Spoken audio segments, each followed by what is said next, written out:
Sehingga ketika Allah melehno wong kafir, melehno itu mencibir orang kafir. Kata Allah begini. Ini mungkin yang hafal Quran bisa dicek lagi.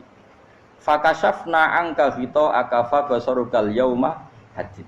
Jadi kata Allah ngomentari orang kafir ketika di akhirat, laqad kunta fi ghaflatin min hadza. Kamu lupa kan kalau ada akhirat seperti ini kata Allah. Fakashafna anka ghita'aka. Sekarang kamu saya kasaf, saya buka semua fakta. Fa basarukal yauma hadid. Sekarang pandangan kamu tajam. Dulu di dunia bilang misalnya seks penting, dugem penting, narkoba penting, maksiat penting. Kalau enggak gitu saya pusing. Nanti di akhirat semua ini jadi problem. Artinya apa? Gara-gara di dunia melihat gemerlapnya dunia, dia menjadi tidak tahu pentingnya Allah, tidak tahu pentingnya akhirat. Maka dengan hidup malah menjadi tidak tahu. Maka untuk menjadi tidak tahu, itu sebabnya dua. Makanya polling 01 dan 02 sama benarnya tadi. Gara-gara tahu yang menjadi tidak tahu, gara-gara tidak tahu yang menjadi tidak tahu. Tadi misalnya kamu fokusin, misalnya Rukin jelalatan untuk cawe itu adu.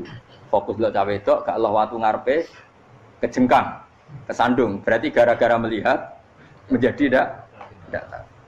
Ya kira-kira seperti itu. Gara-gara fokus delok dunya nganti ra roh hae Allah Subhanahu wa taala. Di sini Allah sering pesan fala taghurrannakumul hayatud dunya wala yaghurrannakum billahil ghurur. Kamu jangan tertipu dengan kehidupan dunia.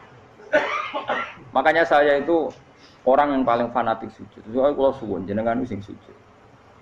Wes sujud salat lima waktu lah nikmati. Karena sekali kamu terbiasa mensifati dunia ini penting, nanti kamu akan lupa mensifati akhirat itu penting. Dan itu awal kamu tergelincir dari ansawa isabil, dari jalan yang benar. Makanya tadi pepatahnya orang sufi apa? Anna sunyamun wa idza matu indah. Manusia itu tidur, kalau mati baru. Terus contoh kedua begini. Kenapa Allah begitu murka ketika orang tidak mengerti hak-haknya Allah? Bukan karena Allah anarkis atau keras, tidak. Memang secara akal pasti begitu. Saya sampai tak beda ini. Lihat contoh gampang-gampang saja, tak wari logika. Kalau ada orang buta lewat kemudian nabrak tembok, karena apa? Karena buta kan? Buta itu maknanya apa? Tidak tahu. Akibat tidak tahu, nabrak tembok. Ya kan? Karena tidak tahu nabrak tembok, karena tidak tahu terjatuh di sungai, karena tidak tahu terjatuh di jurang. Sekarang juga sama. Orang karena tidak tahu pentingnya agama, tidak tahu pentingnya Allah, kemudian dia fokus ke duniawi. Akhirnya ya nabrak tembok. Natijanya sama enggak? Saya ulang lagi ya, orang buta karena tidak tahu nabrak tembok. Orang fokus untuk perempuan cantik atau melihat apa, kemudian dia tidak tahu depannya juga nabrak.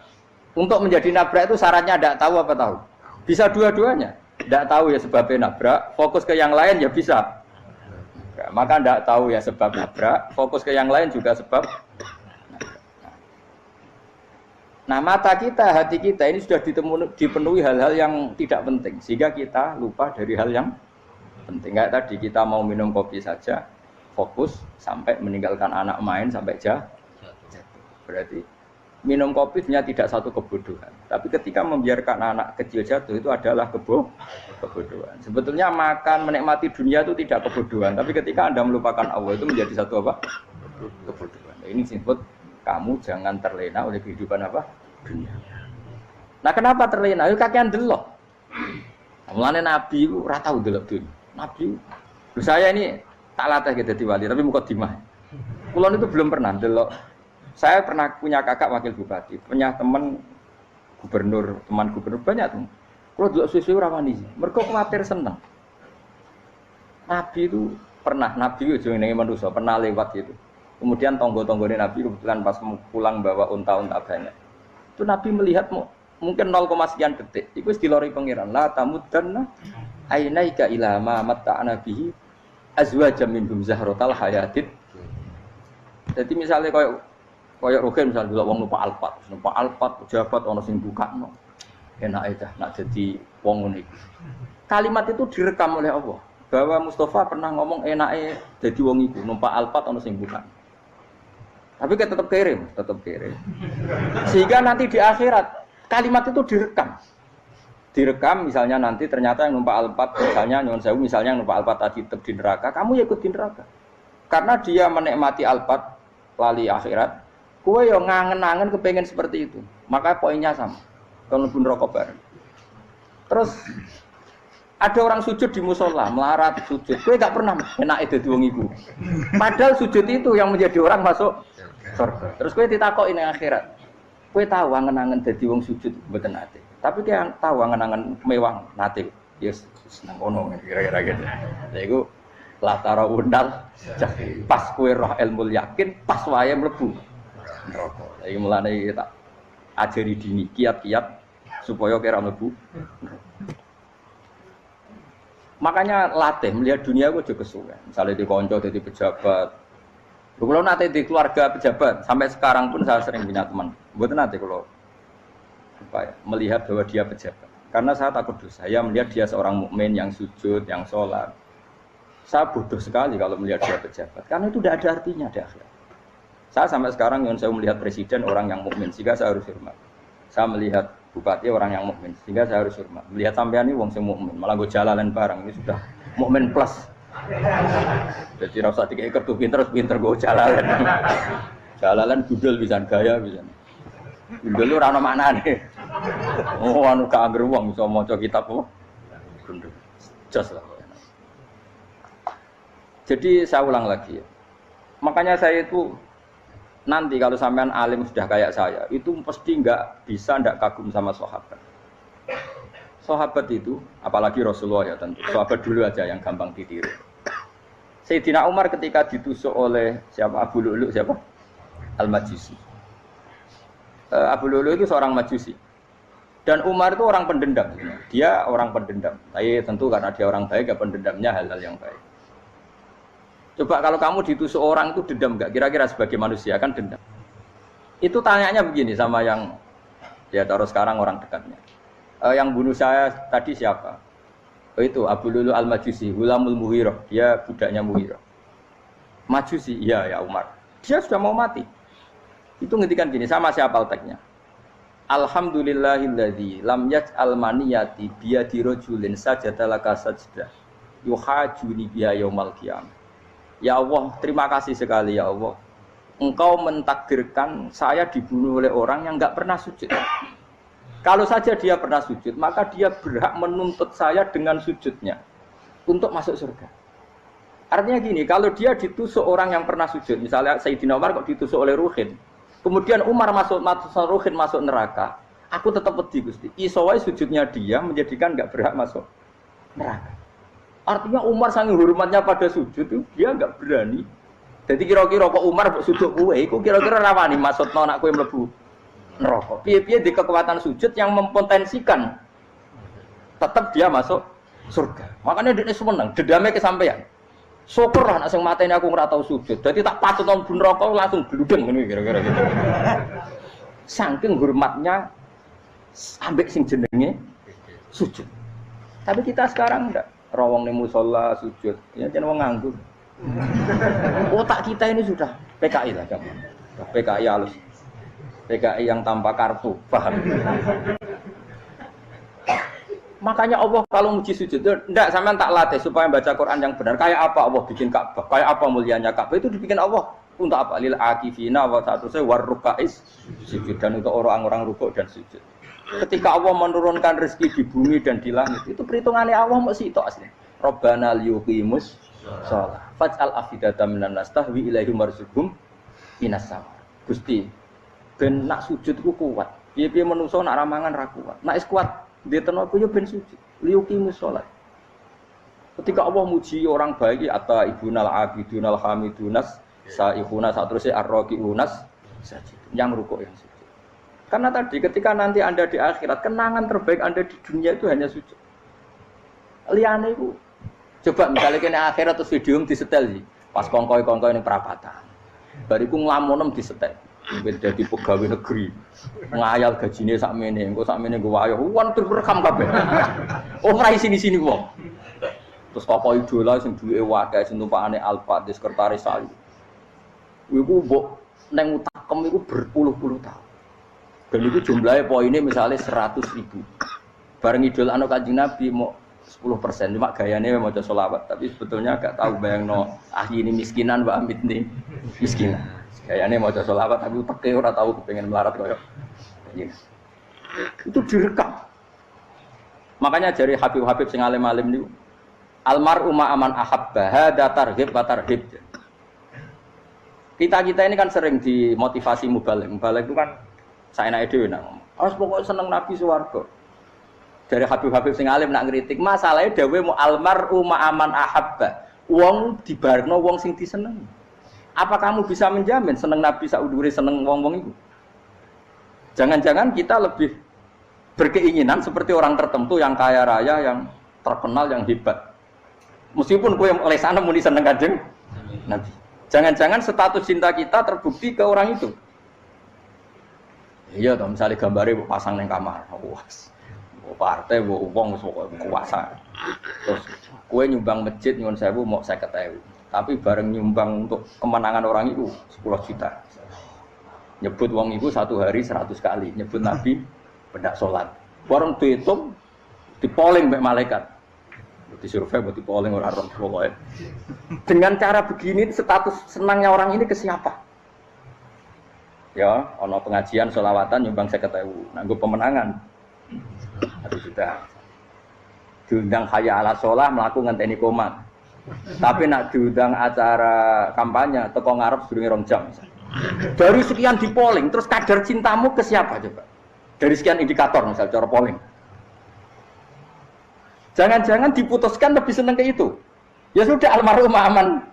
Apa? Makanya kata orang-orang alim almarhum apa? Orang itu terserah disenangi. Masalahnya kita tidak ada jaminan lebih seneng Nabi. Ya ora ono jaminan saya sampean misale. Hitung dhewe-dhewe ora usah meneng terus kok wedi dosa wis kadung dosa iku wis kadung. Makanya Sufyan Ats-Tsauri itu dadi wali ku mangsa mergo ibadah akeh mboten. Sufyan Ats-Tsauri gurunya Imam Syafi'i dadi wali ku sederhana. Sama tak ceritane orang-orang jadi wali dengan cara yang sederhana. Tapi kan niru copy paste ya, artinya ora apa ya KW lah. Kalau niru enggak apa-apa tapi KW kebaikan. Sufyan Ats-Tsauri itu ditanya, kenapa kamu sedekat itu sama Allah dan Anda keramat? Jadi resepnya begini, Pak. Saya itu belum pernah ke masjid nunggu adzan. Paling enggak setengah jam, 1 jam sebelum adzan itu saya sudah ada ke masjid. Ditanya, kenapa begitu? Ketoke kok kawula sing elek, moroe ngenteni diceluk. Wis ngerti nek wayahe yak ngono kok Allah nyeluk. Misale saya punya cah dalem atau saya punya karyawan, tiap jam 8 itu buka toko. Nah, bayangno itu juga. Saya punya karyawan tiap jam 8 tugasnya buka. Selalu buka tokonya ngenteni tak panggil. Hen, toko buka. Siap. Tapi besok ya ngono lagi. Hen jam 8 buka. Siap. Tiap hari gitu. Kira-kira kendaraan karyawan iku goblok apa sopan? Kira-kira. Enggak jawab ya. Goblok kritik terus kowe gitu. Nah, Sufyan Ats-Tsauri tidak mau gitu. Wis ngerti nek Allah ya mono wayahe manggil. Dadi ya kerja malu wis ning kono. Dadi nek Allah hayya ala sholah pun Gusti. Hayya ala sholah pun teng mriki. Iku sudah dadi wali. Oh, iku saya buat tiru tapi kawe lho. Enggak masalah, tapi ini kan resep no. Lho mangkel lo gak kira-kira. Ana karyawan tiap jam 8 pun buka toko. Selalu marane ngenteni di panggil. Jadi wali dulu tuh punya cara muamalah sama Allah tuh luar biasa. Ya ora usah mbok tiru terus kemen dadi wali wis ra iso kadung salah. Biasa wae. Aku lah nganti saiki ya biasa wae. Aku mau masjid ngenteni mekomat ya biasa wae. Tapi aku kan iso dadi wali lewat jalur liya lah aku ya. Jalurku kan akeh. Mulang ya mari wali, sabar ning coba ya mari wali. Jane ana jalur fikir ya mari wali kan. Tapi kan loro, fikir loro. Jadi Imam Adil ya wali, dia bojo judes itu wali, masyhur. Ana wali ku barokah di bojo judes. Iki ya jalur dadi wali. Wah, lebih ngeri lagi. Ngeri tenan, antine akhirat aja wedi. Jadi anak jote wae kan. Para suami takut istri silakan baris sing wis baris sing wedok. Pak rene lho tetep moro-moro. Waktu dibojo kegawangan ini akhirat bahaya, you know. Yes. Bahaya mau dibojo nganti kegawan apa? Tengah akhir. Masyhur jadi cerita-cerita wali wis Biasa ulang lagi ya. Latih, meskipun dari kecil latih. Makanya kamu tahu kenapa Quran itu kalau ngendikan sujud kayak gitu spesial. Balillah fa'bud wa kum minas syakirin. Jadi meskipun kita di dunia umumnya orang saya makan, saya minum. Saya juga punya istri, punya keluarga, punya apa. Tapi saya belum pernah melihat anak saya itu sebagai anak saya. Saya kalau melihat anak saya ini teman sujud saya, nanti yang meneruskan sujud saya. Saya tenan kulon bolak-balik ditanya istri saya dan agak-agak marah. Gus Bak, kenapa kamu hormat sama anak sampai gitu? Kalau nanti manja gimana? Kalau terlalu manja, saya bilang itu udah anak saya. Itu nanti yang meneruskan sujud saya, meneruskan rukuk saya. Saya nanti pasti mati dan saya butuh di bumi selalu ada yang sujud sama Allah. Dan itu yang paling dalam otoritas saya itu anak saya. Orang lain itu enggak dalam otoritas saya. Jika kita melihat anak itu ini penerus sujud saya, penerus rukuk saya. Kita enggak sudah duniawi sekali. Rumah tanah anak tua ben di rumah. Kapitalistik. PKI lah pikirannya yang ngono, Cina yang ngono. Mau fasek-fasek ning dalan yang ngono, kowe nggawa jalalan ngalor itu pakai ngono. Jadi dulu itu kalau para nabi donga fahab li milladun kawaliya yarithuni wa yarithu min ahli Yakub, seorang turunan yang meneruskan tradisi sujud, tradisi.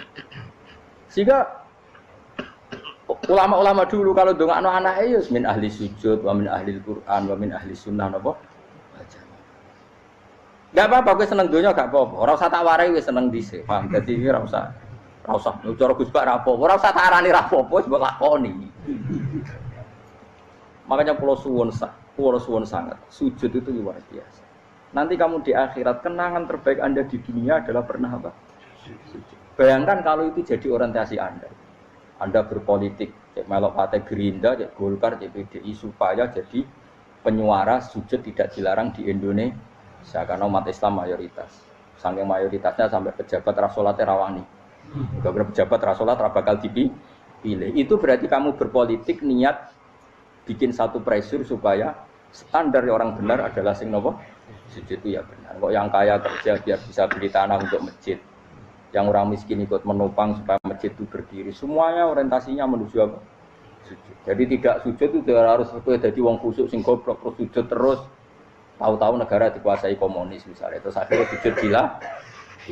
Termasuk menciptakan satu suasana Islami di negara ini juga berarti menciptakan keberlangsungan sujud. Karena dengan suasana Islami berarti sujud tidak dilarang bahkan dianjurkan dan sebagainya.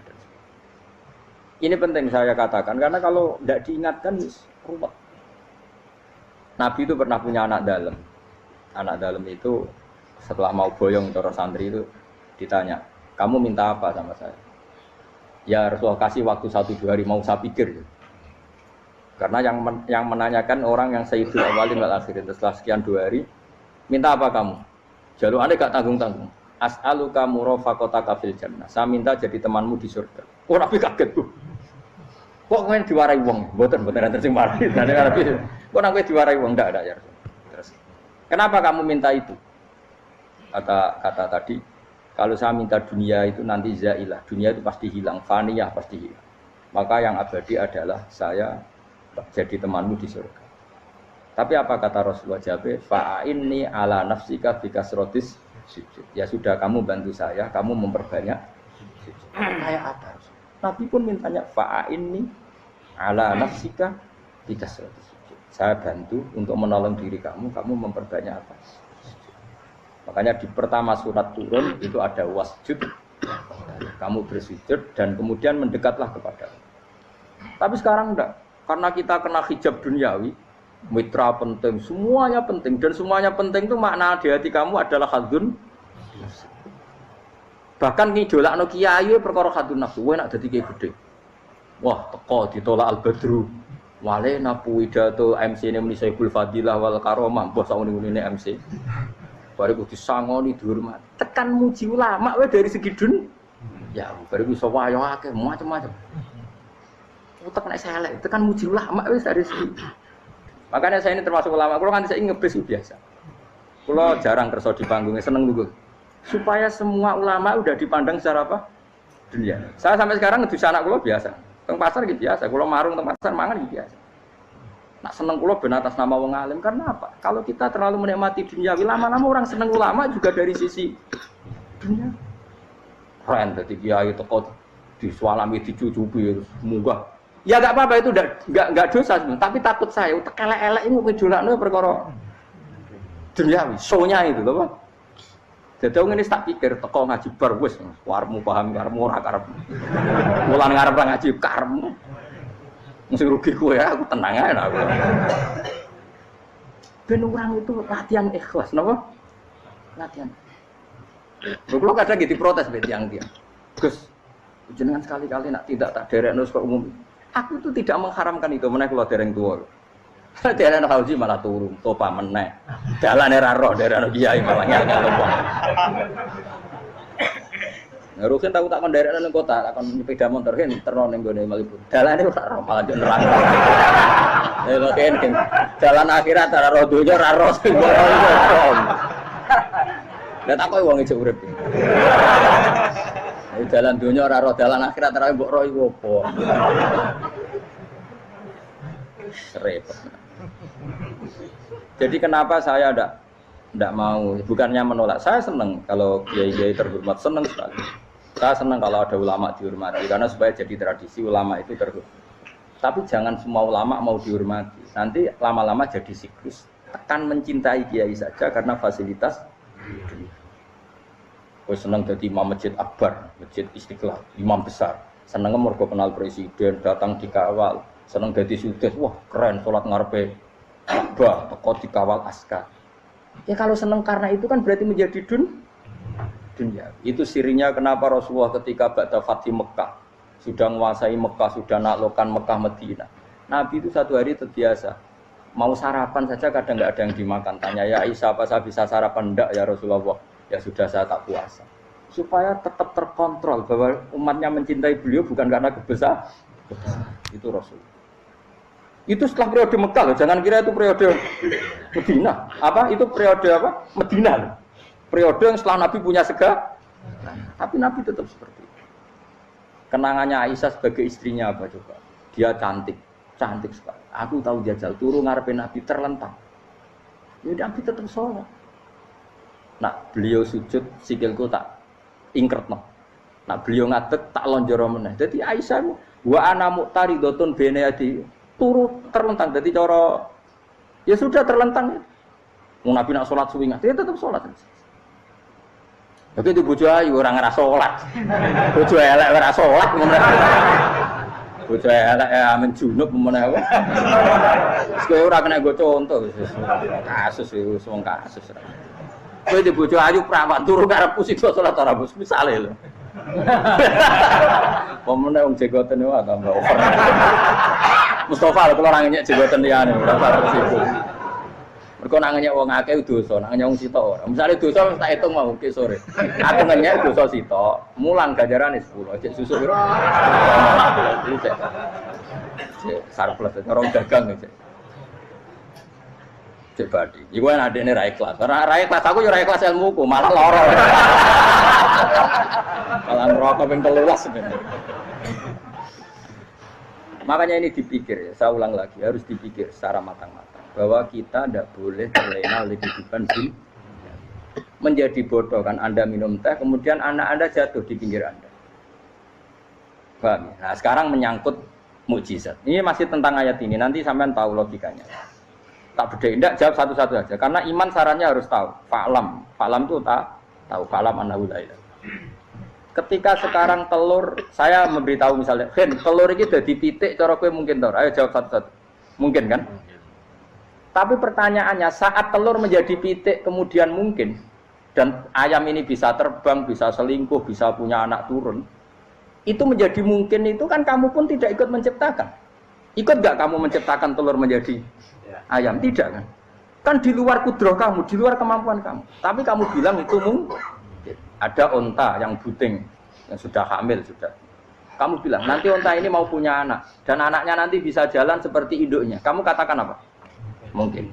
Tapi saat Anda katakan mungkin, Anda ikut menciptakan enggak? Enggak kan? Tetap itu kudrahnya Allah. Tetap itu. Maka para nabi itu tidak tahu bedanya antara onta yang keluar dari indukannya dan keluar dari batu. Itu syaratnya jadi nabi, syaratnya jadi wali. Nah, saya kira ono nabi. Makanya Nabi Soleh ditakoki, bukti nak kudroh pangeran ubi. Lah kamu minta apa kata Nabi Soleh? Silahkan ada unta keluar dari batu itu. Nabi Soleh bisa. Ya tenan terus unta keluar dari batu. Terus kaumnya gawok. Wah kok hebat tenan unta metu kok batu. Jare Nabi Soleh, ya padha karo unta lahir kok indukane. Bedane apa? Ya beda. Lah bedane apa? Metu kok watu kok ya ora melok gawe. Metu kok indukane ya kowe ora melok gawe. Bedane apa?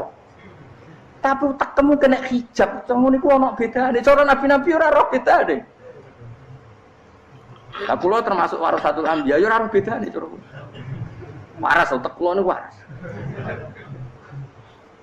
Lho lha yo misale kowe cara iman seperti itu yakin dadi wali. Wes sama amatir lah wali swasta lah. Pokoke wis dadi wali. Jadi manusia itu lucu, sesuatu yang dia pun tidak bisa. Iku sok bedakno. Kalau telur menjadi ayam mungkin. Sapi keluar dari indukan mungkin. Biji padi menjadi padi besar mungkin.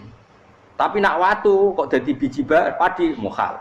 Lu saat yang dikatakan mungkin-mungkin itu apakah manusia ikut memberi? Tidak kan? Ikut menciptakan? Harusnya kan tetap bilang, yo aku menyaksikan itu karena ada kekuatan X yang menciptakan itu. Harusnya dia kalau mau konsisten kan, saya tidak bisa menciptakan telur jadi ayam, tapi ada kekuatan lain yang menciptakan dan saya tidak bisa. Jadi telur keluar dari ayam ya kita tidak bisa menciptakan. Sapi keluar dari indukan ya kita tidak bisa menciptakan, termasuk untanya Nabi Soleh yang keluar dari batu besar kita. Makanya semua Nabi itu tidak tahu bedanya, itu bedanya Nabi sama enggak Nabi. Makanya Nabi itu tenang ya, masyhur. Ketika perang Khandaq, Nabi itu kelaparan. Kemudian Jabir datang, ya Rasulullah, istri saya menyiapkan makanan untuk orang 6, karena kambingnya hanya kecil. Maka hanya orang 6 saja engkau boleh datang ke situ. Tapi Rasulullah dengan santainya, ya ahlal Khandaq. Padahal yang ngeduk Khandaq itu sekitar 3.000, ya ahlal Khandaq. Halumu ilayya ke Jabir, karena Jabir sona atau aman, bikin makanan untuk kalian. Itu 3.000 orang. Wah Jabir dimaki-maki sama, sudah bilang untuk orang 6 Nabi, ya apa-apaan orang banyak, itu mesti tidak cukup, kita mana. Nabi santai, bilang ke istri kamu Jabir jangan buka makanan itu kecuali saya. Ya, makanya Nabi matur pengiran, Gusti ini cukupkan untuk orang banyak. Sama Allah di ACC ya terus cukup. Karena bagi Nabi, Nabi tahu betul. Sekarang ketika beras menjadi beras, apa dalam kudroh kamu, dalam kemampuan kamu, enggak kan? Ketika sistem tubuh kita makan kemudian jadi kenyang, apa dalam kemampuan kamu? Kue muni mangan maknane sego bolebokno mulut, terus kue darani punya kemampuan makan. Apa setelah itu kamu mengendalikan sistem saraf kita, sistem urat kita? Enggak kan? Jadi Nabi ora roh bedane, justru itu jadi Nabi. Karena dia enggak pernah terjebak, Nabi enggak pernah terjebak oleh yang dili. Makanya cara pangeran wa ma min dabatin fil ardi wala ta'iri yatiru bi janahihi illa umamun amsalukum. Ketika orang kafir minta bukti kudrohe Allah iku apa? Kanjeng Nabi didono manuk. Lah manuk terbang bukti kudrohe Allah. Ya biasa mat manuk terbang, wis suwe nak manuk terbang. Bukti kudrohe ning ndi? Lha iku tekek wis emper. Lha bukti kudrohe ya kowe ora iso gawe kan. Tapi maksudnya wong kafir bukti kudrohe pangeran gawe unta kok watu. Lah bedane apa? Mau hale unta kok watu ambek kok indukane? Bedane apa jajan? Wong ibuke unta yang ngrasa gawe. Apa ibuke unta bisa menciptakan anakan unta? Kan tidak bisa juga. Manusia juga ada. Jadi itu wis cukup dadi kudrohe. Tapi manusia angger barang sering terjadi darani mungkin. Maknane mungkin dekne sing nentukan mungkin atau tidak. Padahal zaman mungkin pun dia ada ikut menciptakan. Ini lengil. Makanya itu kenapa Allah akhirnya bikin mukjizat supaya orang itu ingat kedahsyatan kudrohe Allah. Sebetulnya mukjizat itu tidak penting. Maksudnya tidak penting tadi untuk iman sebetulnya tidak perlu mukjizat. Makanya ketika Rasulullah SAW ingin nuruti mukjizat yang diminta orang kafir, Allah malah ngelingno inna fi khalqis samawati wal ardi wa ikhtilafil laili wan nar. Sajane ana langit, bumi, ada lautan, ada apa sudah bukti kudrohe. Nah sekarang mukjizat kok ngenteni unta keluar dari apa tadi? Batu, ngenteni Nabi Soleh. Lautan merah di sebelah tongkatnya Nabi Musa terus terbelah. Itu dari mukjizat. Kalau itu maknanya mukjizat karena manusia tidak mampu. Apa manusia mampu bikin lautan? Kan tidak mampu juga.